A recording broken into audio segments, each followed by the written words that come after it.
Probably should get this. Ladies and gentlemen, welcome to the Evening Jones. If you're watching evenjones.com, and you need to do is log in. Use Twitter profile, Facebook profile, whatever got a profile you got, go ahead and use that. Once you do, you can participate in our chat room. You can also send in your questions. Type them out. I put them up on the screen. Or if you got a webcam, we can talk back and forth like this. I was trying to think if I had anything like, from my life and travels and stuff that you guys might find to be interesting. And I suppose that it has been fairly uneventful since the last time I talked to you, except for the fact that it was like 67 degrees out here today. And bruh, let me tell you, I believe we have discussed this matter before, but I am a little shocked, appalled, and disappointed in myself with the level of excitement that I now have about 67 degrees. Whew, man, it was gorgeous. Anyway, let us move on to your questions.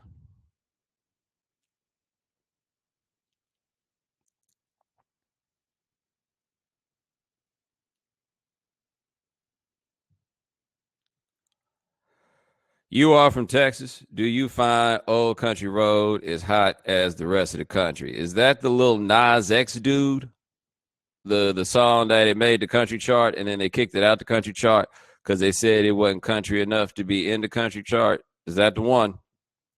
I have never heard the song. I have read a bit about it. People are basically saying the song is dope because it's trap enough to be trap, but country enough to be country. And I understand the controversy that is surrounded about the charts. People, talking about a little bias, all that stuff like that.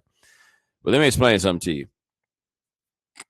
If your selling point is it's like a trap record, except it sounds like a country song, I ain't really going out of my way to check that shit out. Now, like, if it happens to be somewhere and I come across it, that might happen. And who knows, maybe tomorrow when I'm getting ready for work or whatever, I decide to go ahead and check it out.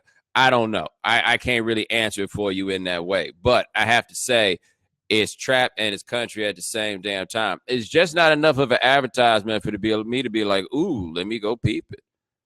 So I might peep it. I mean, it sounds like from, listening to some of y'all really think it's jamming. And bless your hearts if you do. But I ain't. I'm not rushing. I'm not rushing to do that. Hell, I ain't rushed to go listen to that new damn Marvin Gaye album. I guess at some point I'll get around to that.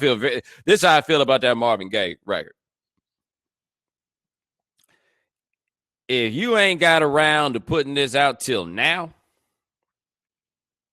like, I just don't feel too much like this is something no. Like, I see there's a question that's in here. My man said, what does You're the Man reveal about Marvin during the period between What's Going On and Let's Get It On? I thought that this was between Let's Get It On and I Want You. Do I have that wrong? But I could have sworn that it was the later period. And I mean, I feel like I've read enough about Marvin and that time period. I've got a pretty good idea of what Marvin was up to. You know what he was up to? Cocaine. That's what he was up to. That's what he was into. Lots of cocaine. Okay, it was going to be the follow to What's Going On. All right, I had it wrong. I do know this, that Marvin fought to put What's Going On out. Berry Gordy, up to the last time I checked, still claimed that he did not understand that record. I mean, it seems like a pretty straightforward record, but it was beyond the realm of Berry Gordy's I Run a Record Company mind. Like he just could not comprehend what that record was. And so after this, you get What's Going On. And Marvin always felt that like these seductive, sexy songs were like exploitation. He felt that black artists had to do this and white folks did not have to do this, where what he really wanted to do was like sit on a stool and sing standards. Like he wanted to be a singer more in line with Frank Sinatra than music that I think we'd all agree was ultimately more interesting.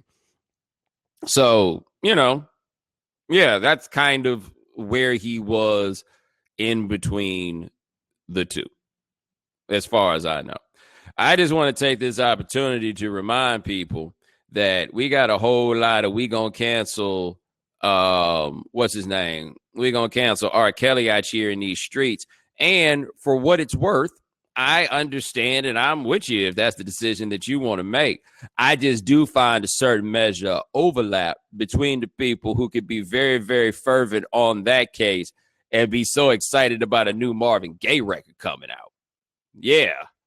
Not like Marvin Gaye has any history with underage women or anything like that. Now, of course, R. Kelly, again, is like an apex predator in this discussion. So it's not to say that anybody's necessarily like a direct comp to R. Kelly. However, I mean, I don't think cancellation only applies to the apex predator, given the way that people throw that cancellation thing or whatever it is around as such. As I've said before, I'll say it again. Whole lot of people out here making a whole lot of exceptions. Not even judging you for that fact. Just asking you to acknowledge it. Appreciate the question. Let me see what else we got here.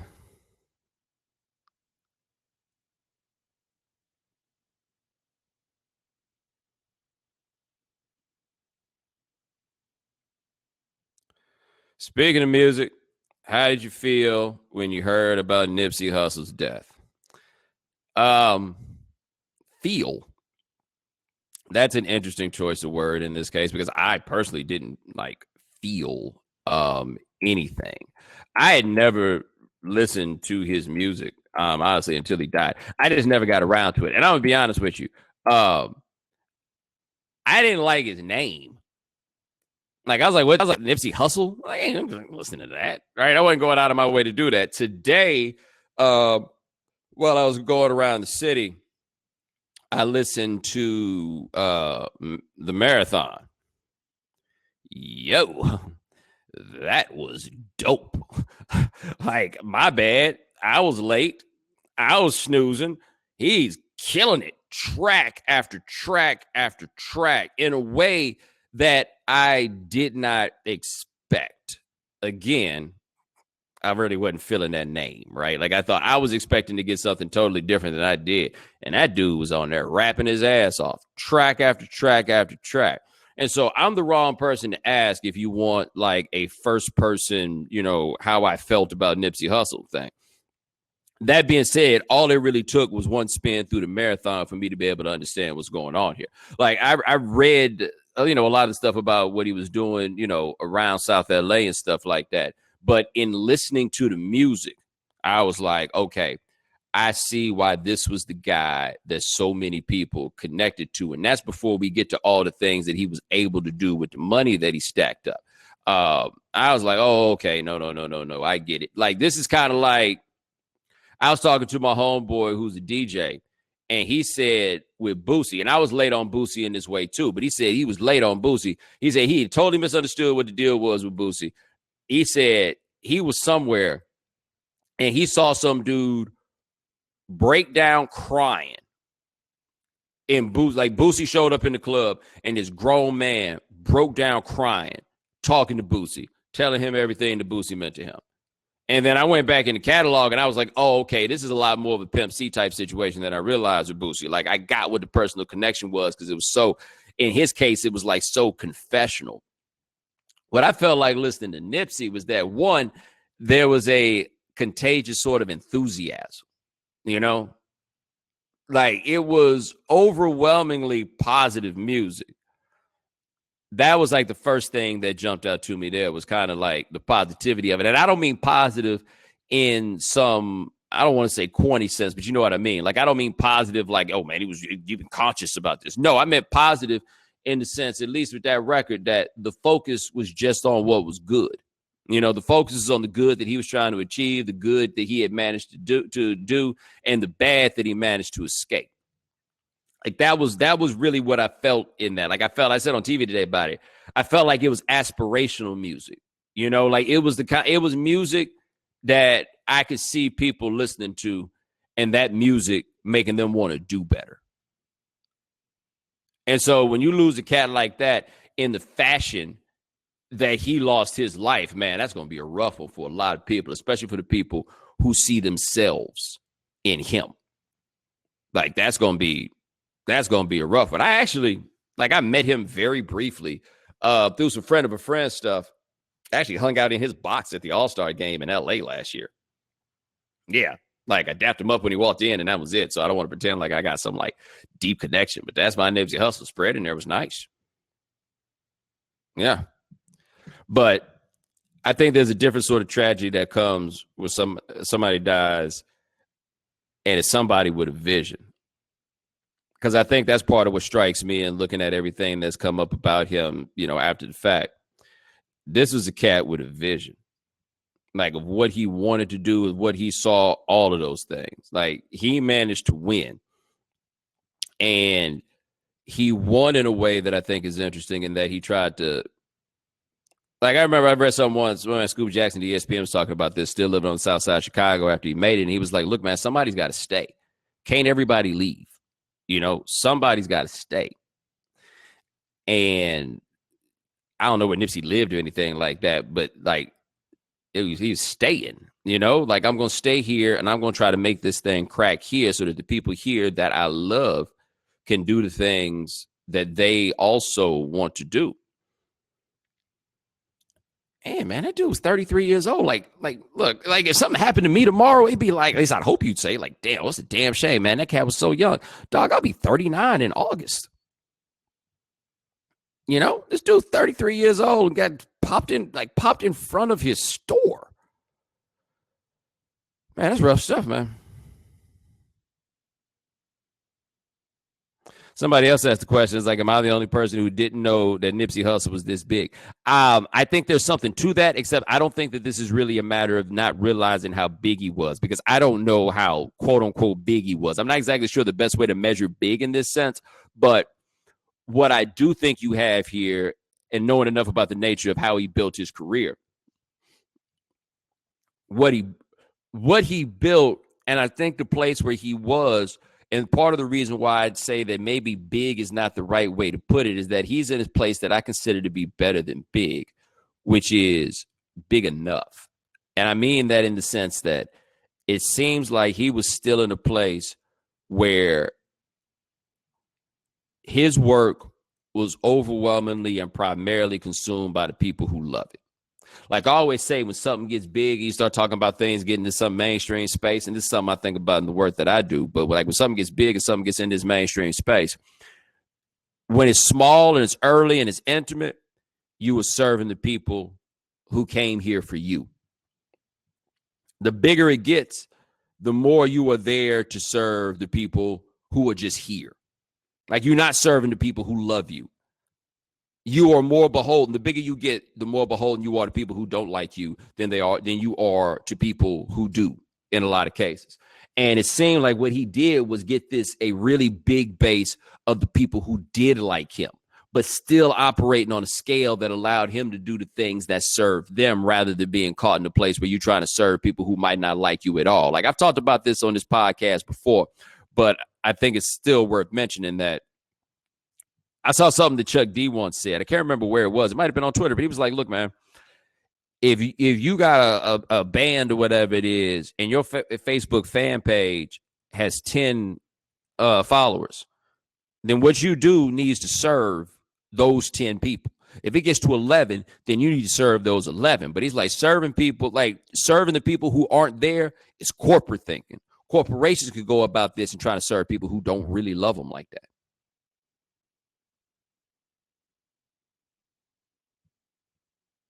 Nipsey was at a space that I imagine is a beautiful one to be in professionally, where you ain't got to worry about that.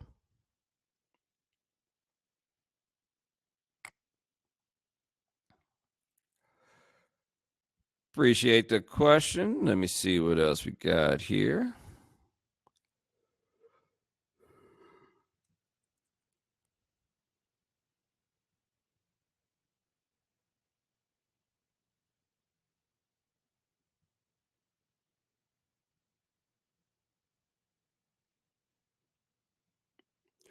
I know Pablo has been away a little bit lately, but do you get tired of talking to Pablo? I can't imagine having to talk to the same person on TV 5 days a week. Like, serious question, bro.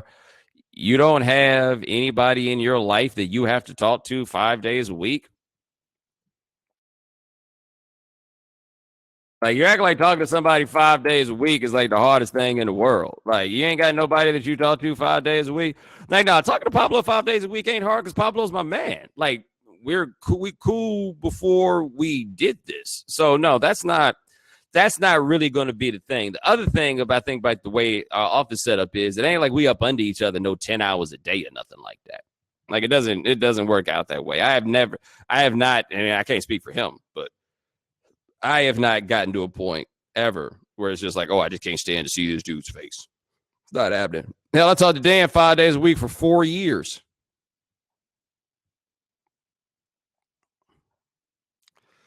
Appreciate the question. Next here we got, have you heard the new Juvenile Birdman album and your thoughts on the cash money relationships over the years? First of all, Cooper, we don't do that your thoughts shit on this. You got a question, ask it. Have you heard the new Juvenile Birdman album? That was a question. Your thoughts, that don't work. You don't pay me enough for that. Anyway, if you would like to know some of my thoughts on those relationships, however, check out The Right Time on Thursday, April the 4th. And on Thursday, April the 4th, you will hear an interview that I did with Juvenile. I haven't heard the album yet, though. The interview with Juvenile was really dope.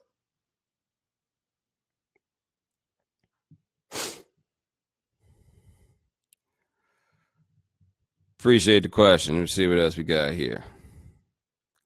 Somebody in here got a question I can't answer directly, but I will just tell you, I am really not inspired by the money anybody else is making because I'm not really inspired by the money that I make. I just make it.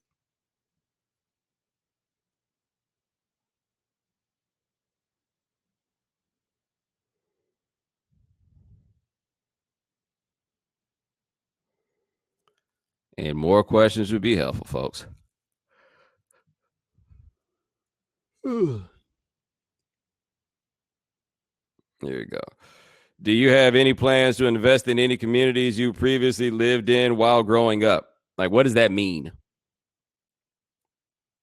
Serious question. When you say investing in the communities that I grew up in, what does that mean? Number one. And number two, what I think is maybe a more important question, what kind of communities do you think I have grown up in? Because I find that people only use this term in your community and is investing in it. They only ask that stuff of black people. That's it. We the only ones that's a damn community. There's nobody talking about no white community. There ain't no white community. You know what they are? White people. They get to be people. They ain't got to be no community or nothing else, right? They just people. So, I mean this seriously, not even to be rude, Kobe.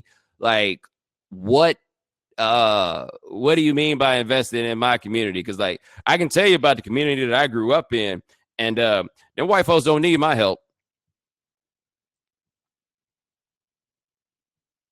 Now, every time I come back, them white folks don't put something new up everywhere. Like that community I grew up in, no, they are just fine without me. They are doing okay. Uh, Also, I ain't really got that kind of money. Yeah, there's that. But nah, I guess you know what? I guess the answer is no.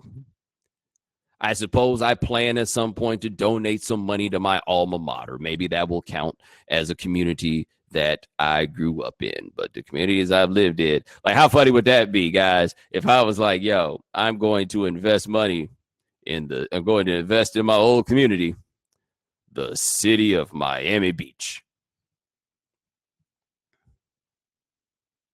I mean, I live there.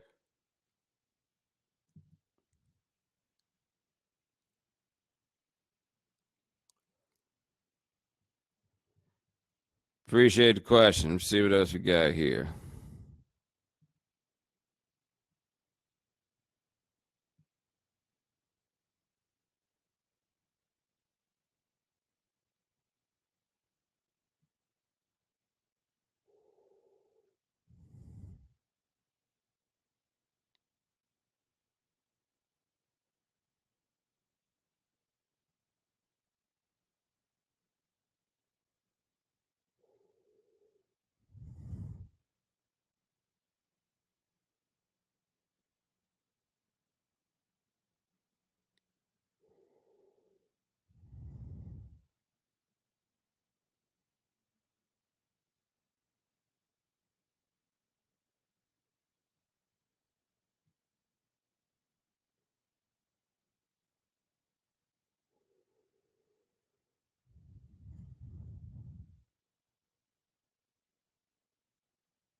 Sorry, guys. Just going through these questions. How good was it to prank Will Kane? Guys, we didn't prank Will Kane. Will was in on the joke. We were all in the group chat for the show on Sunday trying to think of what we would do for April Fools. And I was like, yo, why don't we act like Will's going to be on the show? But let's make sure we tell him quick that it's just a joke, because otherwise there's going to be a whole lot of people that turn the channel. That's part of why it was going to be such a great joke. And Will was kind enough to join us and be part of it, right? But somehow y'all think that Will Kane had no idea that I was in the room. Like, what did y'all think I did? Like, do you think I was a Ninja Turtle and I jumped out from under a manhole cover and then popped up out the ground? And Will's like, oh, wow, what are you doing here? Like, do you think the set has secret compartments or something like that? I was sitting back against the wall, and then the camera angle changed, and then you were able to see that I was there. Come on, man. Like, on top of that, like, I guess this is just what a lot of y'all wanted to see. But I feel like I would have to be an extraordinarily cruel person to, like, humiliate that man on television. We ain't, like, friends. Like, how cool would you have to be with somebody for you to be all right with them doing that? We're not, like, homies. So, guys, just like, stop being stupid. And people get mad at me when I come in here on the podcast and I call people stupid. But what am I supposed to do when y'all say dumb shit to me like that?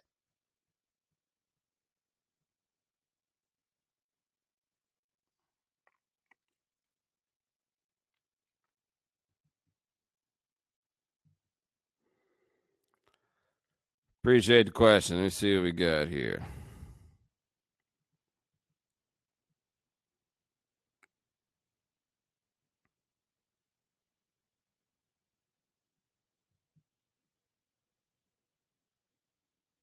Somebody said, have you ever witnessed Will Kane and Pablo talking about who got the highest LSAT score? No, I have not. And suddenly now I want to find a way to make that happen.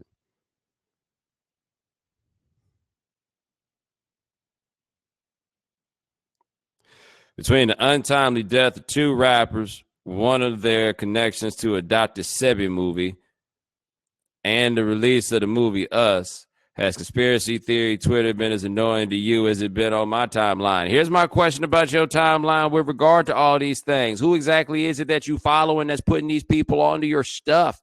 Like, I saw people mention the Dr. Sebi dude. I don't know nothing about that. Like, then I looked it up, and like they thought he had the cure for HIV,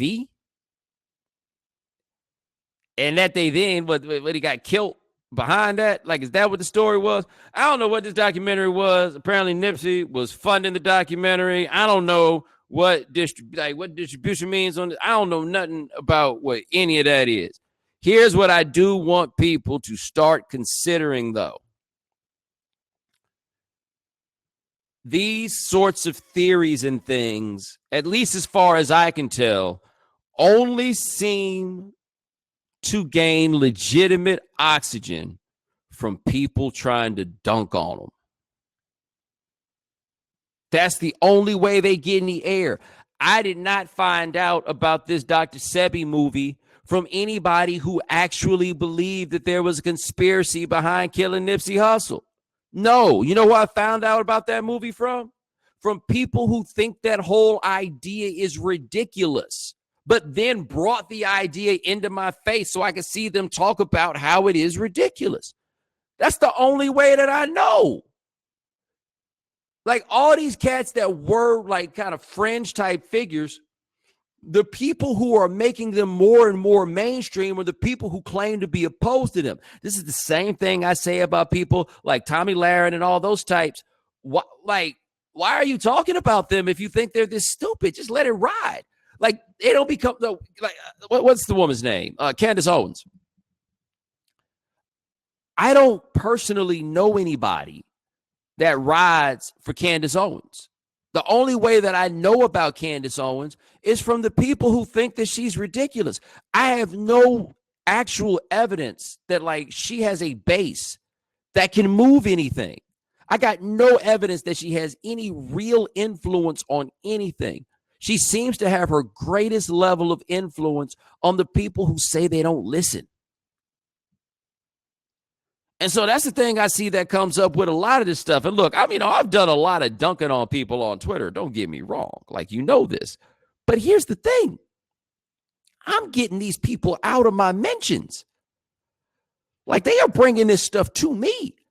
Y'all don't have to deal with any of it if you don't want to.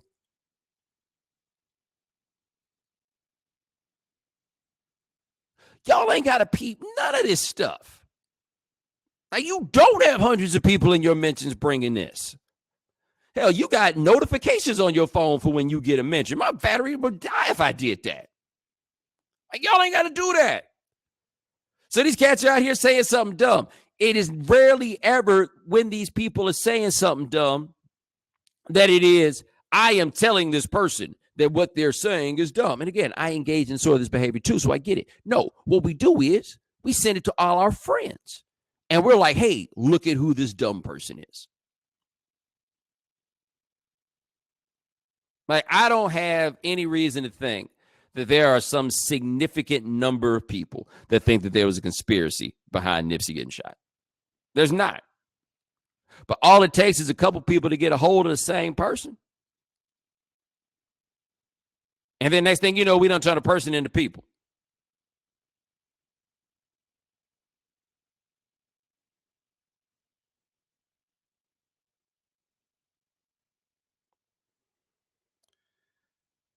Appreciate the question. Let me see what else we got here.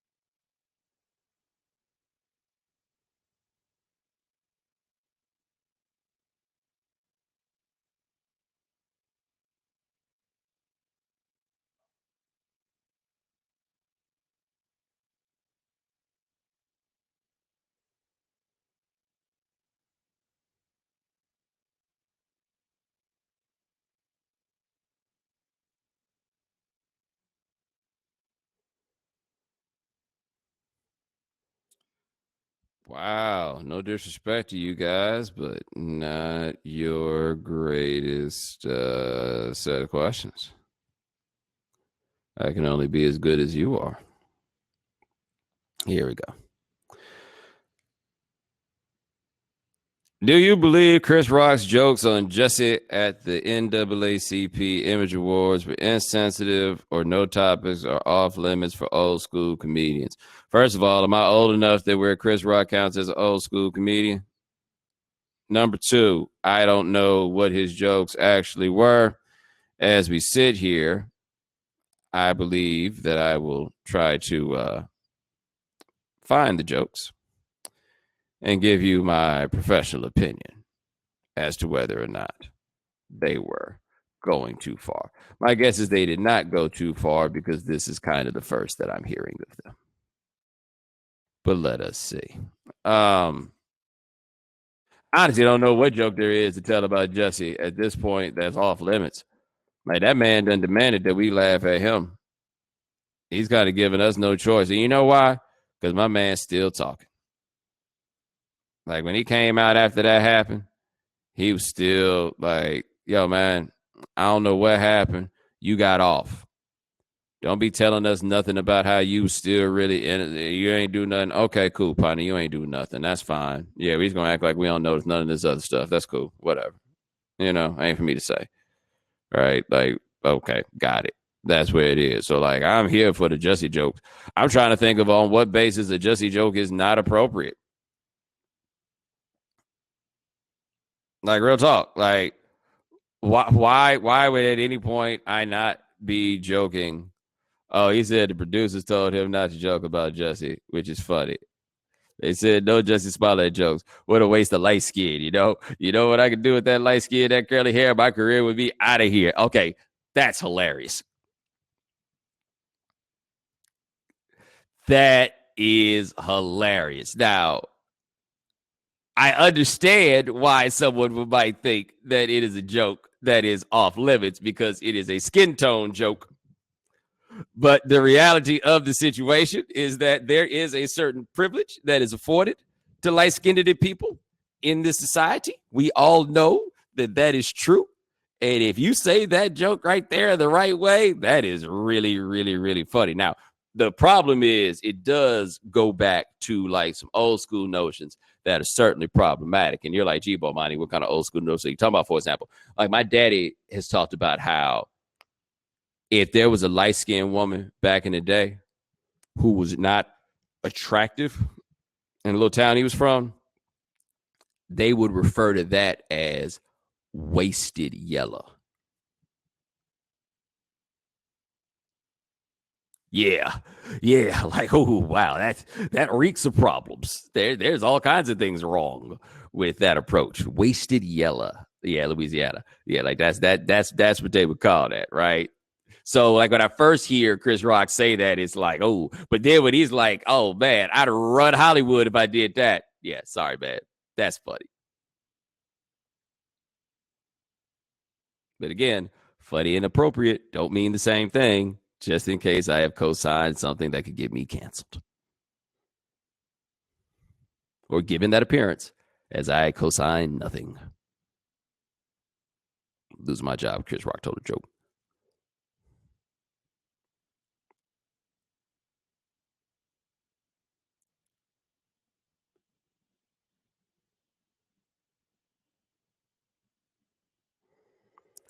All right, let me see what else. Damn, Jamie Foxx is 51?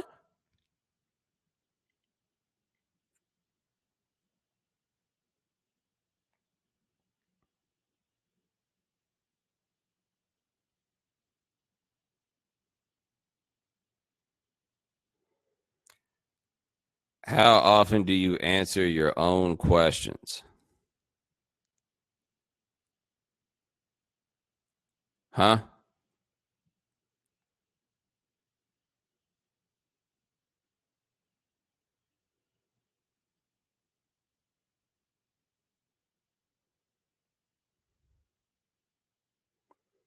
All right, let's see here. I just saw one I thought was interesting. Where was it? There we go.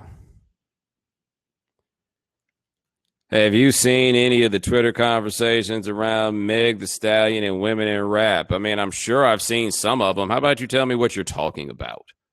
Like, have I seen a conversation? Yes. What conversation are you talking about? Um, Here's the thing about Megan Thee Stallion. It don't matter what she rapping about. It don't matter how she look rapping about it. None of that. She can rap her ass off. Like for real rap. Like, we can get down to, getting into the patriarchy and everything else. But first and foremost, as somebody who really likes rap music, she can really, really, really, really rap. Yes, this is definitely, from what I can tell, coming a bit from the Lil' Kim paradigm. It was like, I'm kicking it like a dude, except I'm a woman, and there's certain liberation that comes from that, all of that. Whatever. Yeah. Do that. You can parse, you can break that down. That ain't really so much my space. All I know is everything I've heard her on was jamming and she was rapping. Like, there we go from there. So, anyway, what are the conversations on Twitter that we're talking about here that I'm supposed to be answering? Anybody? Can anybody give me something about these conversations that's been going on? Because I'm not sure if you guys have noticed. I've tried to avoid, like, seeing, like, no disrespect, but there's a reason why people come here to hear what I think. Yet, I'm not going out of my way to see what they think. You feel me? All right. So nobody over here can tell me what these conversations are about women in rap that people are talking about. I don't know. Okay. People are mad she's naked. They need to get over it. You know what she's kind of doing, though? I want you to think about this. And this has just kind of come to me off the top of my head. And you let me know what you think.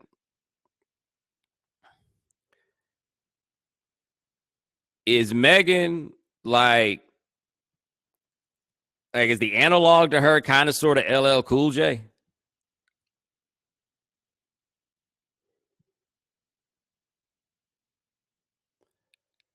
So like you think about LL Cool J, for example. LL Cool J was like kind of hater proof. Like in a lot of ways, LL Cool J is like if you were to make an MC from granite, especially like in 1985, right? Um, he was hard as these dudes. Like it's not gangster per se, but you know what I mean, right? Like this is hardcore stuff that he was doing by and large. Women loved him and found him to be attractive, and he absolutely played into what it was that women wanted, shirt off and all of that stuff like that, right? Like he definitely did that, but he was still like, I'm hard as y'all, hard as these cats, but I can go do it with these cats. Okay, Megan, who, I mean, like we could just objectively say, I mean, I saw somebody say one day on the internet where they're like, why she call herself the Stallion when a stallion is a male horse? And my only response to that is, son, where are you from? Like, I'm sorry. I mean, maybe this is just the fact that I'm from Houston and she from Houston, and the stallion is just a term that we use, but nobody was really thinking about it that deep, man. Right? Like, you know a stallion when you see one. And here's the thing about Megan Thee Stallion. I ain't heard one person yet be like, how's she gonna call herself a stallion? Nope, nope, nope, nope, nope, nope, nope, nope, nope. Nope, nope, nope, nope, nope. The one part that ain't nobody got no question about is whether or not that's a stallion. Everybody's in agreement on that one. Girls with it, dudes with it, everybody in agreement. That's a stallion right there. Okay? So, that part is the case. And like I said before, she out here rapping. Like for real, rapping. So like at that age, you know what I mean? Like I see an LL Cool J comparison if you needed to make her the female something. Like if you're the type that thinks like that, I see a certain measure of comparison there. So of course you got the people that's out here talking about, well, Megan be out here twerking, and if she wants to be taken seriously, she need to stop twerking. Yeah, because there's all these women out here that's rapping and not twerking that y'all are taking seriously, right? For real? Let me tell you something, man. Y'all gonna need to learn this. These women that you think y'all ain't like, what you call it? These women that you about, you want to take serious because they don't be twerking. Nah, partner. They just don't be twerking it for you. They twerking for me. They ain't twerking it for you. And you know why? Because you out here acting like you can't take them seriously if they twerking. Me? I understand the meaning, time and place. Time and place. And you need to understand that. Is there anybody in here that remembers that legendary day where I got into that Twitter fight with 2Ray? Anybody remember that? I'll tell you about it. Y'all remember 2Ray. Anyway, 2Ray was on the Twitter one day, and 2Ray,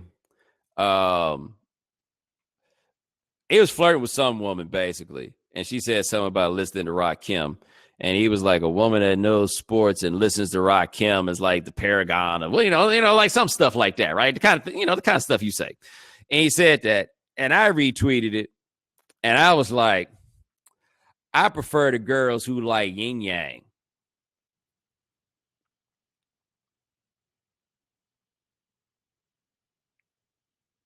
And that's the truth, by the way.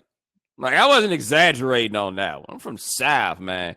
And I was like, yeah, I prefer the girls who like yin yang. And he said something like in the course of the exchange. I need to go see if I can find it at some point. But he says something to the effect of, yeah, there's a difference between me and him. He likes dumb girls. I like smart girls.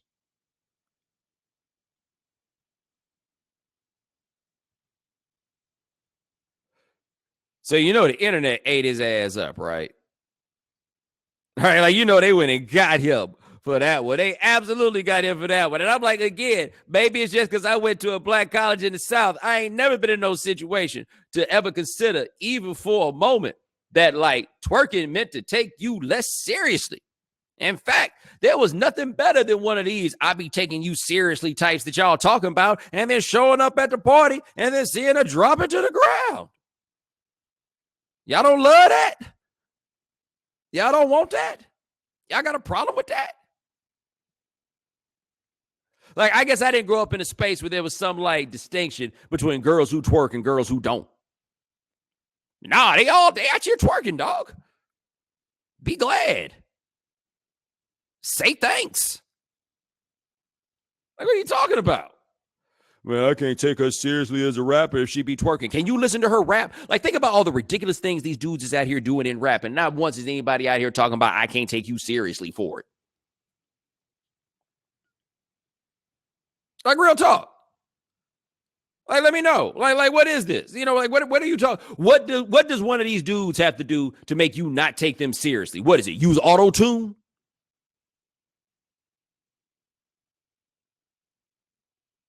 For real, like I need to know, like what is if twerking is what makes you not take these women seriously? What is required for you to not take a man seriously as he's rapping? Help me help you.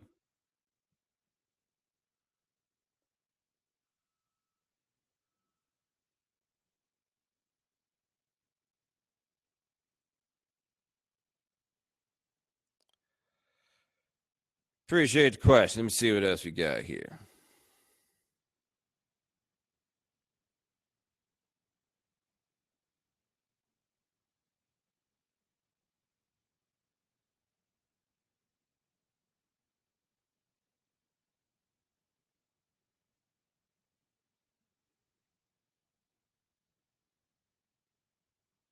DeMarcus says, I'm trying to find that two-ray exchange, and it's just both flavor the shit out of him on different days. I do feel like I had a run there where I was probably a little too hard on two-ray. Like, sometimes I can just decide I ain't really feeling you, and it can be that. I think he got in the crosshairs at one point. It happens. Anyway, I'll find that later.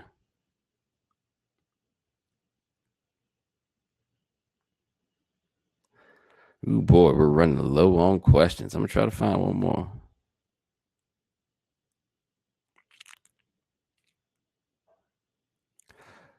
Freaknik's coming back to Atlanta and it's family friendly. Your thoughts? Didn't I just say I don't want these thoughts questions? I know you was in here. Anyway, I saw something about the family friendly Freaknik. And basically, I mean, they're calling it Freaknik, but it's a concert. And I mean, it's got some acts I would go see. But the person behind it says something about, we don't want you to think that this is the old Freaknik, which people associate with chaos and and all this stuff. And I don't mean no disrespect, but if you don't want us to associate this new Freaknik with the old Freaknik, then why the hell did you call it Freaknik? Like, the only point in taking on the name of Freaknik is to be associated with Freaknik. So, like, if that's not what you want us to think about, that's cool. I just don't understand why you decided to make that the name of the joint if that's the way you was looking at it. Right? Like, am I the only person that's a little confused there?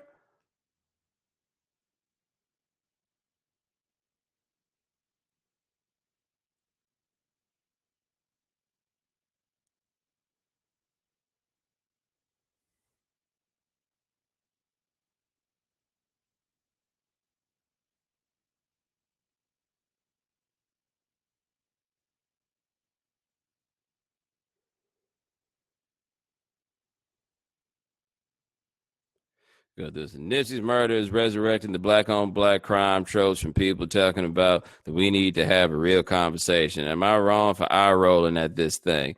I mean, I don't think you're wrong for eye rolling about it, but I would just make this point because I feel like, at least for me, this is the thing with that stuff. I seen people then they're like, man, it's always the people in your neighborhood that take you down when you're trying to do better. Some ridiculous proportion, and ridiculous isn't the right word, but you'll understand me. But some ridiculous proportion of crime is committed largely based on proximity. It's committed based on familiarity. Most people are killed by people they know.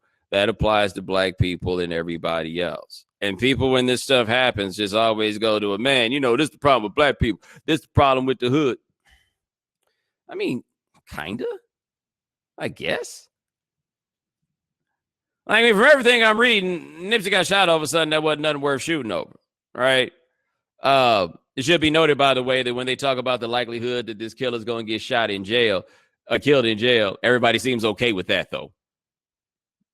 Yeah, like that's the kind of black on black crime you can get behind, right? Anyway, but yeah, no, I mean, you just find out. I mean, a lot of this racism has just been internalized, and they're gonna jump on to why we do it to ourselves. And there's always a white man sitting around like, hell yeah, that's what I'm talking about. And then you go from there.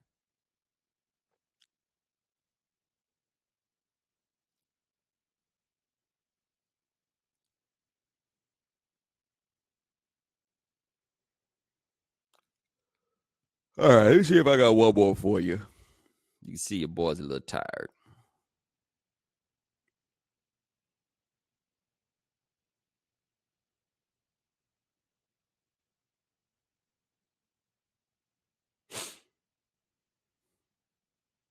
Oh, here's another thoughts question.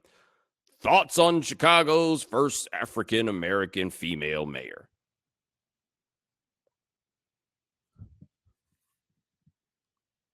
I think Chicago has its first African American female mayor. There you go. And 80 y'all voted for that, by the way. What were you looking for?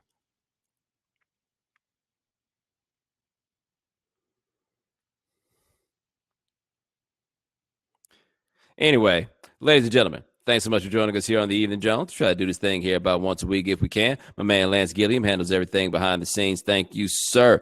Remember, subscribe to if you can't watch the Evening Jones live, subscribe to the podcast. Subscribe to the iTunes Store. Subscribe to Stitcher Radio. Check us out at SoundCloud. We are also at the Google Play Store. All right. Talk to you guys a little later. Take it easy.